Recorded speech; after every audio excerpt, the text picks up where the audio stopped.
Hey, this is Eric from Replacire, and you're watching Heavy New York. Heavy New York!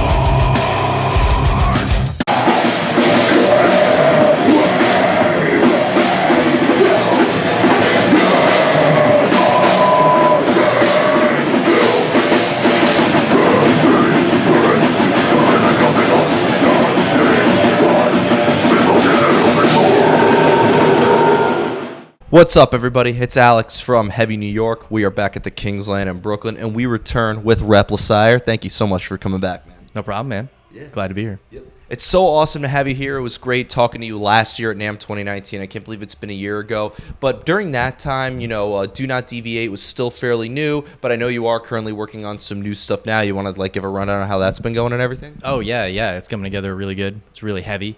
It's really dense, so it's taking a long time to put together. Every couple hours equals a couple seconds of music. But it's going really well. Me and Pohawk, the other guitarist, we're writing the riffs.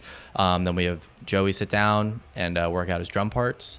And, of course, Zach's there collaborating on the riffs, writing bass lines and stuff. And James working on vocals. It's coming together, man. Yeah. Being that you have Pohawk from Native Construct and James from Black Crown Initiate now in the band, do they bring maybe something a little bit new to the table that you didn't have previously in Replacire? Yeah, definitely. The previous guitarist, Steve, he and I had a really good workflow just from being in a band together for so many years. So kind of the beginning of the writing process with Poe, we had to figure out our style, our process, and we fought a lot and just butted heads, and we've kind of reached a point where we work really well now.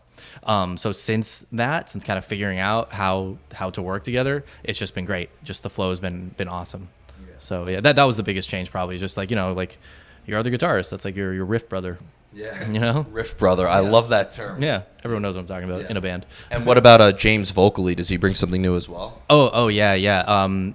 We've been working out the vocals. We haven't gotten really there yet. Still kind of working on the instrumentals, but at least live, he brings a ferocious intensity that I feel like we didn't really have before. But yet to be seen what it'll sound like with him on the record. Okay. Yeah. So when it comes to performing the stuff off Do Not Deviate and previous to that, did you to instruct them, okay, learn it exactly the way it is, or did you just say kind of bring your own mix to the live presence of execution? Yeah, no, definitely learn it how it is for sure, and we still kind of help him out with the timing on some of the stuff. It's a little more complicated than stuff he's used to, but he's doing better and better every time. And then live, if he wants to play with a little bit on certain parts, he can, but mostly it's as it was written. Mm-hmm. Yeah. Now, being a guitar player, because you have riffs, you have solos, is there a theoretical element that you follow? Do you know what scale you're working off of, or chord progression? Do you have a background in theory, or is the work rather improvised? Yeah, it's definitely both. I definitely have a very theory-driven brain. We all went to music school and stuff, so we have all of that.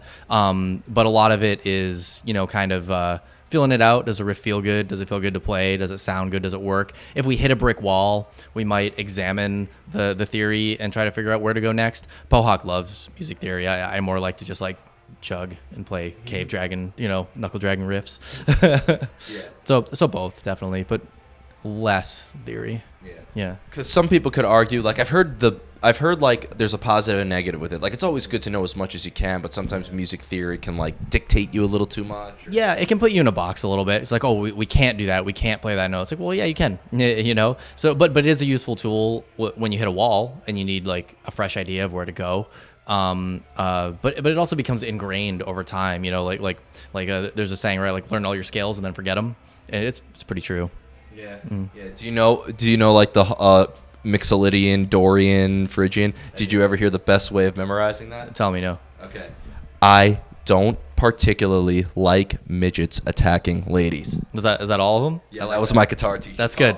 That's good. That's funny. Yeah. I like it. So, if you can't remember it or you're stuck, just go back to that. All right. Yeah. Now, you mentioned before we started rolling, and I actually did not know this until less than a minute ago, but you said that you are an engineer as well. So just working with other artists and engineering other people's material, does that also help you bring in some new ideas for yourself to bring into Replacire? Yeah, yes and no. It mostly just puts me in cool spots. I got to mix my label Made Suck in Cloak when they came through Boston. Oh, and you did that? Yeah. Fuck, that record is so good. Good work, Oh man. no, I didn't mix the record. I mixed their show. Oh, mix their show. Yeah, Oh, awesome. I wish I Good. missed the record. Well, good shit as well. Yeah, thank you. No. When they came through and they played a club called Great Scott, and it was really fun to mix them and meet them and stuff. But yeah, then working with bands in the studio, it doesn't quite translate to the metal thing, But when a metal band comes in, I have a lot of knowledge to share with them, So that's a lot of fun. But yeah, I wouldn't say it really translates too much into the writing process. Okay. Yeah. When an artist approaches you about, you said mixing and like Engineering, mixing, mastering. Yeah. So are they looking for you to put your own little touch on it? Like, do they say this is what we want, and you just kind of like in a way like follow directions? Yeah, it totally depends. Like kind of what you're talking about is like production, and it depends if they're really amateur, then maybe they come in and it's like, okay, guys, this is what we're gonna do, and they're just like, okay, great. But if they're seasoned musicians and they know what they want, I can kind of let them self-produce and just be the engineer and just give them, okay, you want this sound? Here it is. Oh, you want that? Okay, there it is. So it totally depends on who it is and their basically experience level. Yeah, I've always said that like the mixer is like the 6th Beatle, 7th Beatle. If you're in Slipknot, the 11th Beatles. Right, without a doubt. I definitely agree. Yeah. Now, kind of going back into Replacire, because I've had this discussion with just about every musician, but like, playing live, I almost feel like it's a completely separate art than songwriting. But for you, is there maybe a similar energy that applies to both, or is it like you have to put your mind in two separate places? Oh, it's definitely different. Yeah, when you're creating, that headspace is wild, and sometimes it's even hard to get into. But that's what's cool about writing in a group is like maybe if I'm not feeling it so much, maybe someone else is, and they have some nice fresh ideas, and vice versa. And then playing live, all the work's been done, and now you're showing it, all these hours and days of work. Here it is. Here's the final product. And so, yeah, definitely different. But they're both enjoyable in their own way. I really do like playing live, probably more than writing, though. Yeah. Crowd interaction is also like an art that you have to master and everything like that. Right? Yeah, stage presence, something we're all constantly trying to work on that. Mm-hmm. Yep. Now, one thing, kind of going back into that creative headspace that you told me about, like, does inspiration or an idea sometimes come out of nowhere, or do you have to put yourself in a certain element in order for the inspiration to come through? Yeah. Inspiration, yeah, it's like fleeting. There are days where it just flows really easily, and then there are some days where maybe you need to make it happen a little more. But I think it's a practice skill. And the more you do it, the easier it gets, and just being disciplined about it is really important. So like we meet up the very least once a week, sometimes twice, sometimes 3 times, just whatever our schedules allow. But keeping that constant progress moving forward, I think is at the end of the day the most important. Most difficult question of the interview now. How do you know when a song is done? Yikes. Well, there's a saying, right? Say the abandoned thing. I'm gonna shut this interview off. No, that was exactly what I was gonna say. Yeah, you just run out of time and money. It's never actually done. Yeah. Mm-hmm. Run out of time and money. Yeah. No, I don't know. I guess there's just a point where you listen to it and you're like, I don't want to change anything.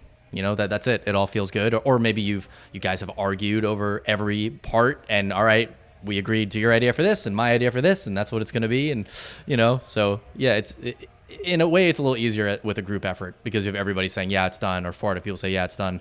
When you're by yourself trying to make music, you can just tweak it forever, with no guidance. Yeah.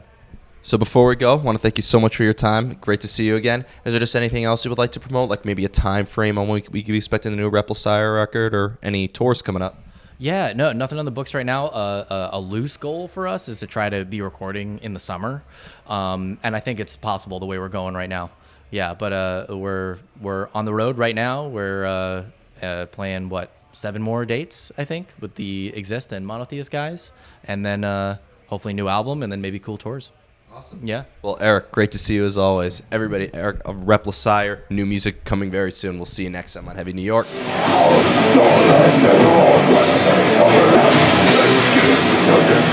Don't